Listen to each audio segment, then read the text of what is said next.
Just imagine, a love that don't come with a cost, and that six-figure job that don't come with a boss. Just imagine. I'm Jonathan Michael, my artist name. My government name is Jonathan Michael Avant. I go by a lot of things. People know me by a lot of things. I'm a CFO by day, a music artist.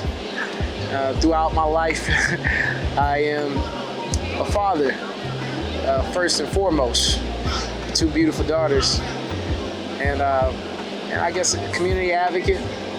I can go out a lot of titles, but at the end of the day, I like to see myself as a connector and a creator. I'd like to welcome y'all to the stage of the truest, where everything seems like it revolves around music. I shoot with a lyrical block that has a full clip, loaded with soulful hollow tips, where everybody follows scripts like actors, but instead of words, you're reading eighth notes and verbs. And if you sit back and roll that up, you'll be able to vision Miles Davis and Coltrane jamming on the curb, elected the greatest musician for president, appointing one-line bands to each resident.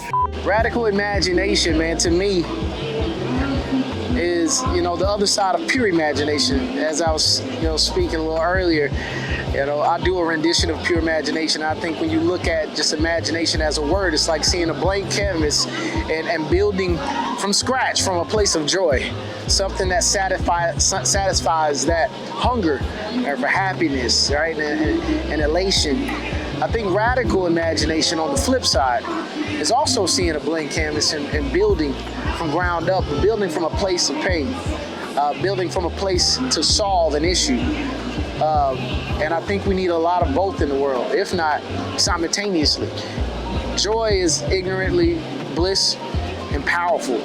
It brings us back to where we always should be. It refocuses us, but radical imagination, I think, pulls us forward. I think it makes us better. It's almost like the checks and balances, right? So, yeah, that's what I think. I think that's an amazing phrase, radical imagination. It's just a praising image of your everyday rapper, man. I'm a verbal chemist that spend time in the community while talking business.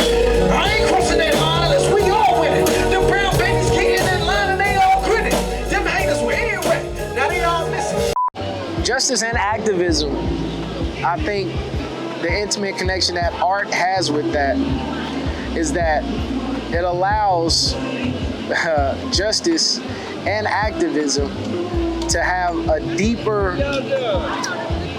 language. It allows it to have a louder voice, and it allows justice and activism to really create a path of its own that no one can touch. When you open the Bible, the first thing in the Bible that God does is create. That's the first thing he does.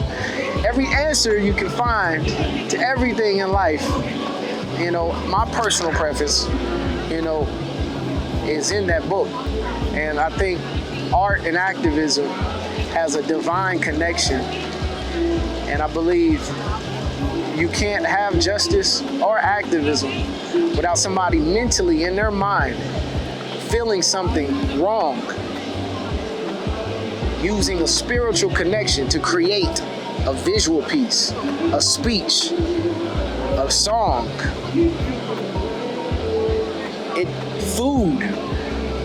We've created the basis of so many institutions in this country when it comes down to art, culinary, music, entertainment, and they all came from a place of activism and radical rebellion when we had nothing. So art and activism, I say that a lot, that we had twice more when we had twice less. Because at that point, the only thing we had was our divine ability to create. And I think that gave a voice, I think it gave a look, I think it gave a smell, I think it gave a touch to what our fight is. Now, it's all about not letting anybody steal that body of work that we've created through so many decades of pain. Art is activism. We all gotta share this life, so go and make sure you live tonight, not tomorrow, baby.